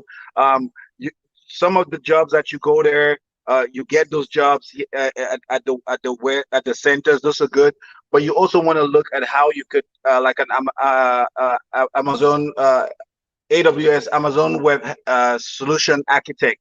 So with a solutions architect, you're managing Amazon software. This is a top earners. This is a job that you can learn in 3 months, get certified, and Amazon is going to pick you, or any company that's using any of Amazon's softwares, we're going to pick you. It's going to pick you up, and they're going to be paying you top dollars. So DevOps is another one. DevOps it's a highly sought after engineering skill. When I say engineering, it's not the type of engineering that you go to a 4-year college, but these are the people who work with automation, making things automatic instead of manual processes. Like I said earlier, we have a Scrum Master. Those are things that most people have never heard about, but these are trainings that take anywhere from 5 weeks to, like I said, we don't even have a program that runs you 6 months. So there are programs that if you start this January, by the end of April, you should already be in the market talking to recruiters. What is the average? I mean, what is the average fee to enroll in each of the programs? All right. So because of COVID, and we're understanding that a lot of people are shortchanged right now. Where, for example, for the different programs, because of their intensity, they have different tuition. So, for example, our Scrum Master program, we have an introductory fee for $1,000, and we put out an ad on Instagram also that, well, if you're going to have $600 for a stimulus, you bring your $600, and then you just need to figure out where you get the other 400, and you're not paying it up front. You have 8 weeks, so you can pay the first installment and the second installment. In 8 weeks, you're going to learn a skill that's going to put you in a position to earn $85,000 a year, right? In 8 weeks. I don't know any other program that will put you in a position to earn $85,000 in 8 weeks, right? So if you can master this skill and get certified, the certifications, there are 2 kinds of certifications. You could take both, you could take one. The industry really doesn't care. Okay. So then the next thing falls back on me to get you ready for those interviews. Okay. And I think that's where my skill is, really getting you ready for the interviews. Okay. And once you're certified and you get the job, everything is just, you're making your good money, and you just, with the IT industry, you never settle, right? You just keep getting certified, getting a new certification, growing within the industry. So it's fairly doable. Everybody can do it. Everybody should do it. Everybody should do it. That takes us to Commissioner Donna Miller with the stimulus package. My brother made a very interesting comment. He says, when you get your 600 stimulus check and you are interested in this IT programs, bring all of the 600 to him, and then all you have left is 400 to sort out. But look, people have been struggling for about 6, 7, 8 months. So when that $600 comes, they already have plans for them, right? They have bills waiting, but there's a lot of bills. So, Commissioner, the $600 that came to us, a lot of people thought that when the 2000, recommendation was made by the president, I mean, when he made that U-turn and all that $2,000 hula baloo was going on, people were really looking out for it, because we all know most people have been hit so hard. And even 2000 was not going to be, of course, take care of everything, but it was going to cushion people in a lot of ways. Now we have 600. Commissioner, this stimulus package, what is in there for small businesses, and how can small business, and how does regular folks benefit of what has come? If you can help us throw more light on that for us. Yeah, unfortunately for this stimulus package, county government did not receive any funding this time around. Whereas in the second stimulus package, the CARES Act, county government did receive funding that was distributed from the county to different municipalities and to small businesses. The county was able to provide multiple different avenues of money to help people, such as a community recovery initiative that helped with mortgage assistance. And then there was a rental assistance program. There were also small business assistance program that I would like to say, if there is anyone out there listening who has a small business, one of the biggest problems with the businesses who wanted to apply for PPPs was that they didn't have all the information readily available. And then there were even loan packages that were forgivable loans that the county had that businesses did not meet the criteria to apply for those loans. I would just encourage small businesses to make sure they have their paperwork all together.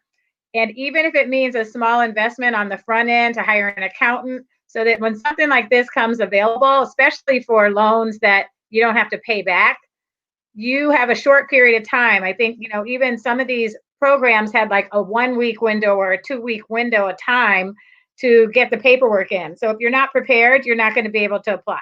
So I'll just say that. And then another thing that the county has put together was a direct cash assistance program. One of the programs that I started early on back in May was to give $500 direct cash to 1,000 families in suburban Cook. Cook County has extended that program, and now that's about an $8 million program, where now thousands of families will be able to get that's already been allocated, but thousands of families will be able to get a one-time direct cash payment. And I think that was $600 as well. So it helps to be on top of the information, especially in this environment where things happen quickly, information is out there. But if you're not in the know, or you don't, aren't paying attention to things, you don't get to advantage of that. Okay. One of the other things, okay. No, go ahead. Oh. I'm sorry. Oh, that's okay. I was just going to say that when FASIKA was talking earlier, and I think that we've actually been in some meetings together focused on some of the immigration issues, especially when it came time for the census, and all of that's over now. But it is a great thing to make sure that all of these advocates are grouped for that purpose as well. One of the things that I always am focused on is the immigrant population from the African diaspora, because of exactly what she mentioned, that it's not thought of as different communities. It's just thought of as Black Americans, or just Black, period. And so they don't get to discern which communities people come from, and that makes a difference, especially when you're talking about businesses, how to reach those businesses. There is a focused effort on the Latinx community, and the sort of intention could be focused on communities in the African diaspora as well. And that's something that I am always focused on and making sure I'm paying attention to. But as she mentioned, it was great that the Public Defender's Office did have something, now has someone focused on the criminal justice portion of, people, which is wholeheartedly needed. But we also need to focus on the business community. What Trez was talking about as far as getting people involved into different type of workforce communities, and how do we reach out to those communities to make sure they're engaged. And then, like I mentioned, the Southland Development Authority.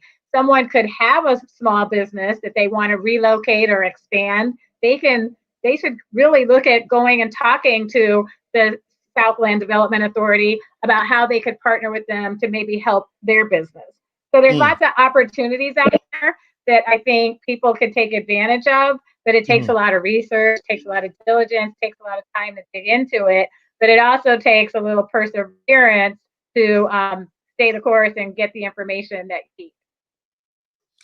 Great. Thank you so much for sharing, Commissioner Donna. We'll take a short break. When we come back, the conversation continues. It's 7:45 p.m. Central in the studios of Progressive Minds. We're still here in the beautiful city of Chicago, specifically in the Cook County, the second largest county in the States. I'm very proud of that. I belong to the second largest county in the state. You're here, and we have one of our big commissioners here on the show with us, giving us the necessary information that we need for this year. So 2020, your expectations for 2021, you have to understand that this is the platform you have to listen to. If you miss a show, you can always watch it back on the Facebook page, which is Progressive Minds, or go on YouTube, the Progressive Minds Show, and catch it. Please support the movement by going on our website, theprogressivemindshow.com, and make a donation or contribution to us. It goes a long way to keep us doing what we're doing and to upgrade our equipment to even get better at it. As we take this short break, please make sure you share the page. When we come back, we will go to our guests to help finish the discussion with us. When we come back, though, we want to talk about COVID-19, the way forward. Is it going away? Are we going to open up? Are we going for another shutdown? So please don't go anywhere. Stay tuned. We shall be right back.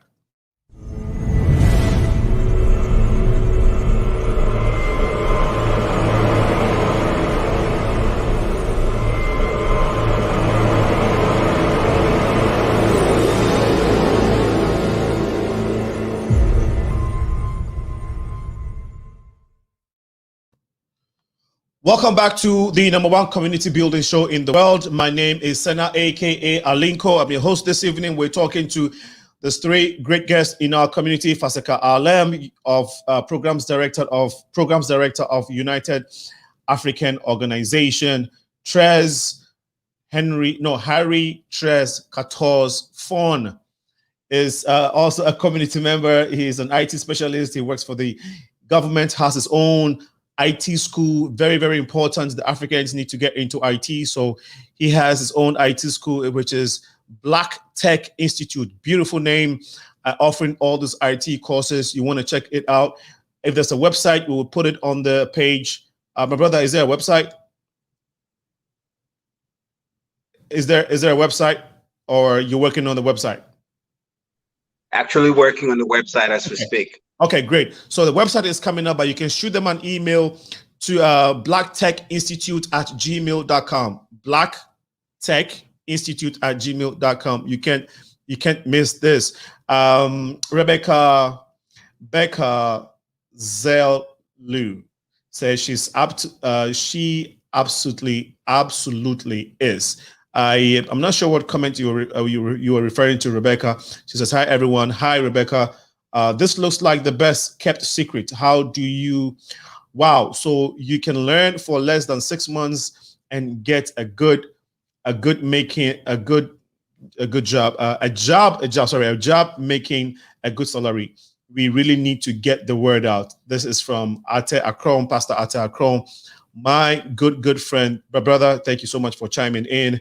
As Sefa Gigi says, glad to see FASIKA. She's an amazing advocate to our community. The number to ring in if you want to share your opinion or ask a question is 815-277-5047. If you want to ring in, we had a call earlier. If you want to chime in, please go ahead and do so now. 815-277-5047. You can please do so now. Commissioner, what is COVID-19 looking like for 2021? Do you think that Biden's administration is going to shut it down for another 3-6 months? How is it looking like? If you can help us and get a good perspective. Yeah, well, so you think about healthcare, there are also different levels of healthcare. So as I mentioned, Cook County, we're the second largest county. We also are the largest public healthcare system in the country. So that means that people can come to the county hospital who need care and don't have the ability to pay. We are the largest charity care hospital in the state of Illinois. So how does that impact COVID, or what does that mean as it relates to COVID?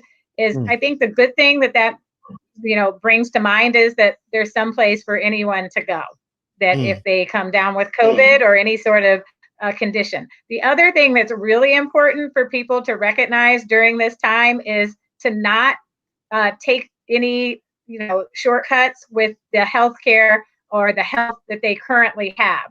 They've already seen a decrease in people coming to the hospital just in general because of COVID, because they're afraid to go to the hospital. But that's also made a huge decrease in the number of people making it to the hospital in time if they've had a heart attack or a stroke. So now more people are actually dying as a result of having a heart attack or stroke because they're waiting too long for their symptoms and they're not going to the hospital when they could have been, on their way to the hospital and possibly get treatment. But because of COVID, they're not doing that. So I would say that's another thing that COVID has brought to us that might be, a subcategory people aren't necessarily thinking of. There are many resources out there for people to get COVID-19 tested, and I would encourage everyone to take advantage of those. Many, many free testing sites through Illinois Department of Public Health, as well as Cook County Department of Public Health. And I would, especially as the numbers rise, the other day they said that in LA, 1 in 7 people has COVID. So that number is going to continue to rise, unfortunately.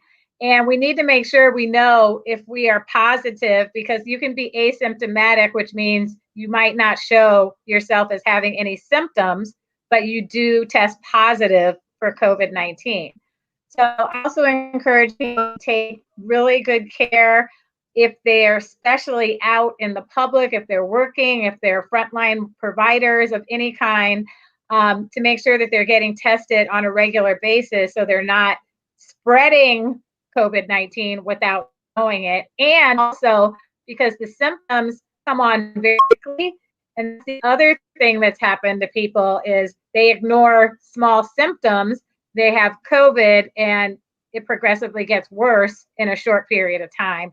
And then there's not much that can be done for some people. Unfortunately, we're seeing the highest numbers of deaths from COVID right now, 3,000 or plus a day in this country, which is just out of control. So I mentioned that we have a vaccination plan that's going to be rolled out in Cook County. Unfortunately, those of us who are not frontline workers or working in the healthcare system, we're way down the list as far as getting the vaccine for us. So first we have to make sure that everyone gets the vaccine who works in the hospital or frontline workers, and then they go have a whole cascade as to how they decide who's going to get it next. So even people who, like us, who are commissioners, we're like in the third wave of it. So that might not happen for several months. That might not happen until way past the summer. Commissioner. So we have to pay attention to that. And if you know, yeah. No, yeah, sorry, I was going to ask you, and we apologize for the technical break. I think due to that, we were having miscommunication there. But no, great points, Commissioner. I was going to ask you quickly that do you think that the country is going to go on a national lockdown for a long time this year? I don't know if that would I don't know if that would happen across the country, but I do think with the incoming Biden-Harris administration that they're going to have a more intentional and focused efforts on defeating COVID-19 that we have not seen. So, it probably, in my opinion, it probably wouldn't hurt to do a short period of time where we can try to get this under control. Because as I mentioned, like we're the second largest county. Well, the first largest county is LA County. They're already overwhelmed. They're at capacity. Right now, they're even telling people, they're telling ambulances, if someone doesn't look like they're going to make it, don't even bring them to the hospital. I mean, how horrible is that? So we don't want to get to that point here in Cook County. And that's why we have to stay vigilant. One thing that I do, I post the COVID numbers for each municipality in the suburban Cook County every day so people can stay on top of that. What that should also do is tell people where they should go and where they should avoid going because certain communities have higher rate of increase in a short period of time. So I would just encourage, if you don't follow me on Facebook at Cook County Commissioner Donna Miller.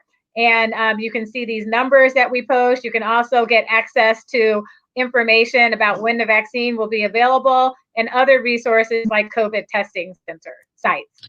Brilliant. Thank you so much. You said something that I wanted to confirm. You said Cook County is the largest public health provider in the country or in the world. I wanted to make sure I caught that correctly. Public health hospital. We have the largest public health hospital in the country. In the country. Great. Okay. Thank you for affirming that. What I want to do now, it's 5 minutes to the top of the hour. We're going to be done with this evening's discussion, which has been awesome so far. Thanks to you, our audience, and our great guests for contributing to making it great. What should we be looking out for the Biden and Harris administration? I'll say, FASIKA, you go.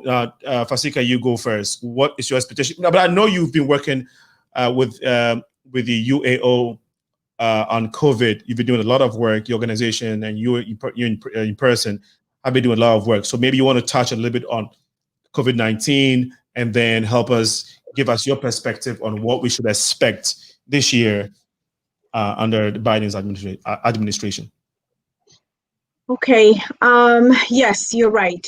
Since mid to late March, we've been very busy doing, a lot of community support work. We've, partnered with other organizations in the Chicago area, including the Illinois Coalition for Immigrant and Refugee Rights, the Resurrection Project, the Chicago Department of Housing to provide cash assistance to, some of our most vulnerable community members, and particularly, those that haven't been able to qualify for other relief options that have been available, including stimulus check or unemployment benefits. And most often, that is our undocumented community. So we've done a lot of work to support these types of families to accessing cash, emergency cash assistance.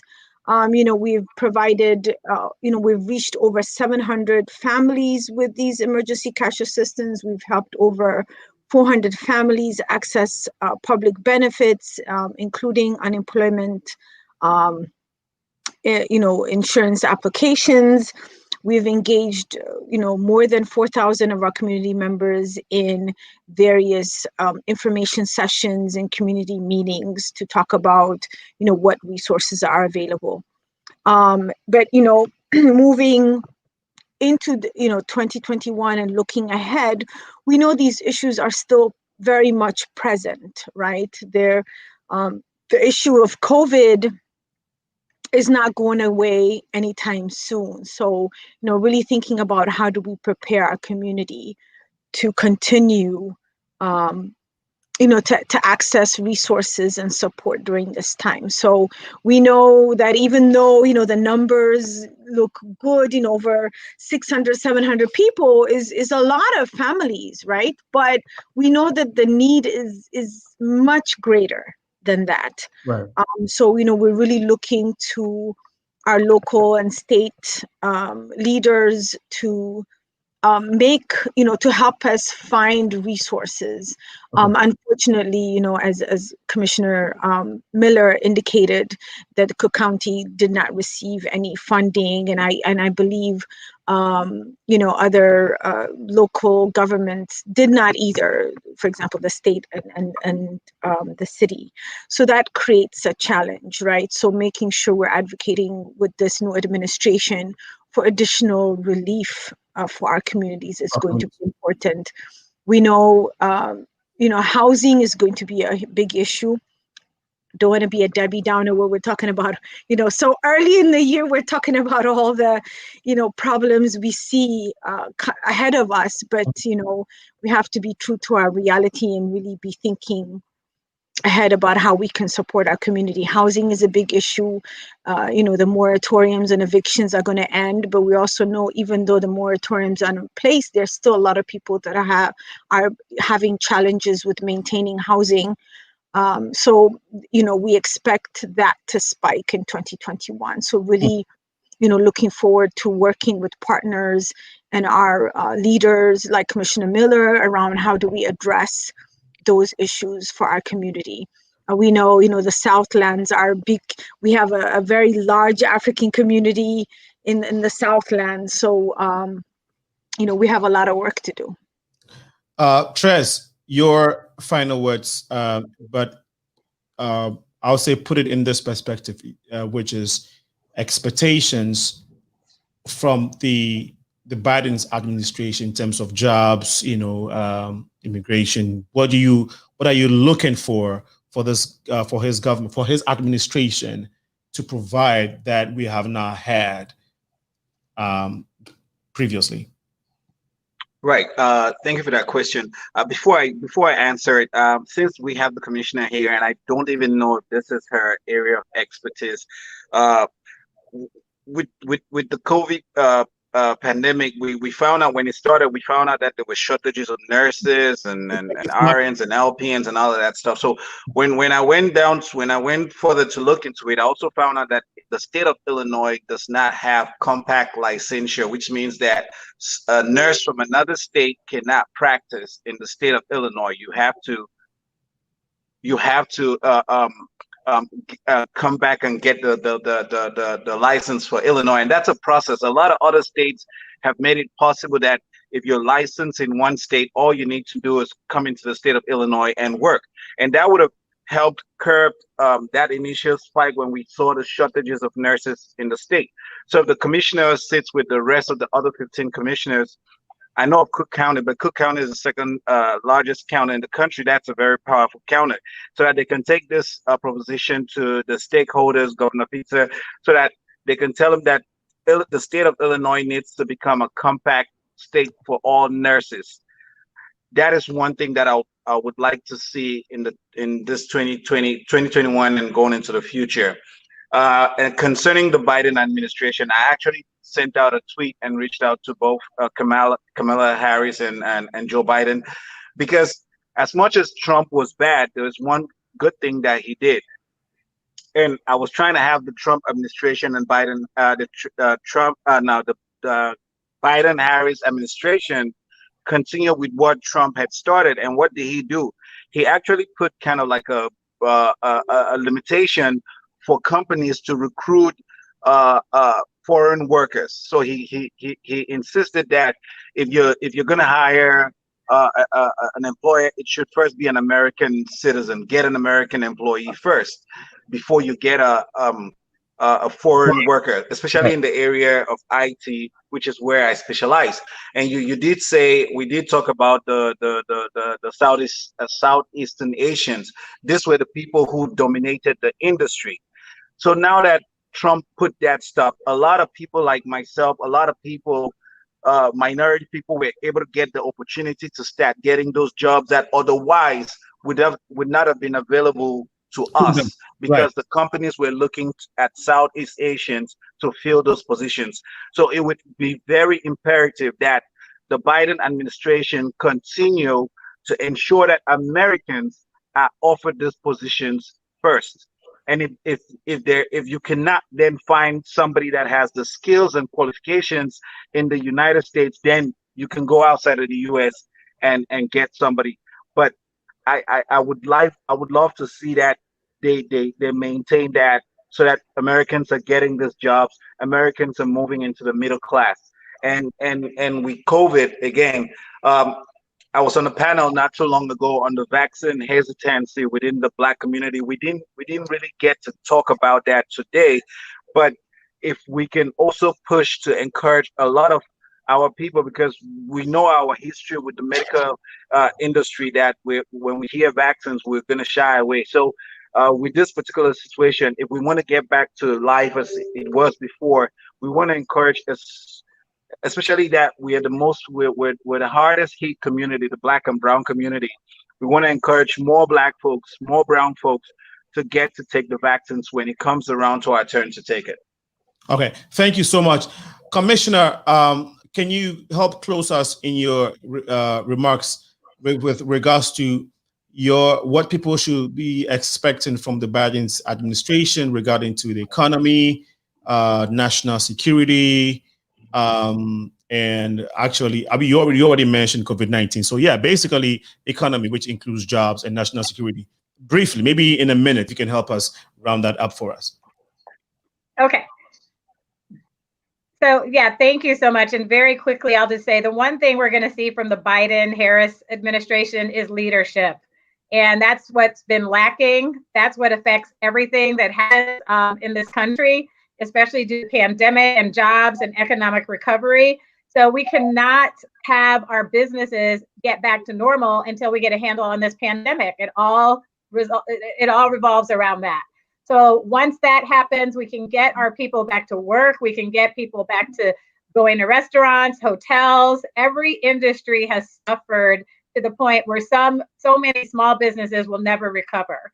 But the Biden-Harris administration will focus on making sure to get a grip on this pandemic, and also providing resources to especially small businesses, but even businesses like hospitals, where frontline workers are every single day, but they're at home, being homeschooled and being on school virtually by themselves, while their mother has to go to work and leave them by themselves. So it's a trickle down effect, and I look forward to what the administration will do. And I think we have 14 days left. So we are all counting down, and I look forward to continuing any conversations that you want to have in the future. Trez, I look forward to discussing that nursing initiative. I think that is worth talking more about. And FASIKA, we have things we can always talk about. So Sina, thank you so much for having me on today. And my office is always open. Anyone can reach out if you need to call me or send me an email. Just check me out on Facebook. Wow, great. I'd say conversation this evening. I am very pleased to have had these wonderful people as my guests. They did justice to what we intended to talk about today, which jobs, package, a stimulus package, COVID-19, what to expect under the Biden's administration, the expectations we all have for 2021. The Bible says that if you're a believer, the Bible says that man proposes, God disposes. Is that what it is? Is that what it says? So we all have our expectations. We all have our proposals and stuff that we want to do this year. But God, in His own infinite wisdom, would give us exactly what we need. Sometimes what we even expect and what we want to embark on might not be the best for us, might not lead us well, might not end us well. And so even as we plan, let's include God in our plan and in our expectations. And so that, I believe, that is very, very, very important. On that note, I want to thank my audience for joining us this evening. Rebecca Becker just brought in the point. Rebecca, I'm not understanding the comment that you made. Maybe it says there were like 2-3 people I saw, but they could have been supporters or just that. Okay, so I'm not really understanding, Rebecca, your point. Please, maybe if you can rephrase it, we'll be sure that I can read it out. That would help a lot. And so for all of you, Mba Pulita, Rita Neka, Joan Amo, Oben, Mami Haru, Rebecca, Arshia, all of you who just chimed in, thank you so much. Okay, thank you so much, Rebecca. It's a response to other comments. Oh, okay. Thank you so much, Rebecca, for clarifying that. It's a response to some other comment that was passed that maybe I didn't catch. But all the same, I really appreciate you. Bernard BK Nidom Bote is also here. He says, hey, thank you, Bernard, for joining us. Well, next week, Wednesday, 6 to 8 p.m., we will be coming your way with another interesting topical issues that pertains to you and I. Make sure you don't miss it. If you missed this one, again, you can watch it on the Facebook as The Progressive Minds. On YouTube is The Progressive Mind Show. Please remember to go on our website, theprogressivemindshow.com, to support what we are doing. The donation goes a long way in helping us. We're open to business. If you want us to promote your organization like Black Tech Institute, bro, let's bring your ad here. We will take some of your monies, we'll take a little bit of your money, but we'll promote it. All right. No, but on a more serious note, send us your video promo, your organizations, and whatever you're doing.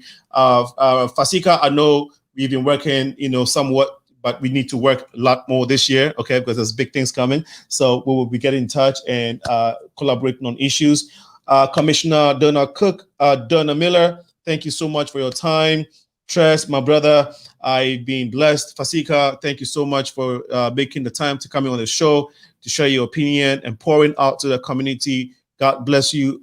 We know that we will be working henceforth going forward, collaboratively to helping our community in the future. We hope to have you on the show again to share your knowledge, your experience for the upgrowth and building of this community project that we're on. To our audience again, so thank you. Remember that to whom much is given, much is required. This has been your favorite host with the biggest, the number one show in the world, the number one community building show in the world, the Progressive Mind Show, ALENCO. We will be coming your way again, as I promised, next week, 6 to 8 p.m. Next week, Wednesday, 6 to 8 p.m. For now, though, I'll say take care of yourself, be safe, keep hope alive, and be well. Bye-bye, guys. We'll see you again. Trez, Commissioner, bye-bye. Have a good night, guys. Thank you. Bye.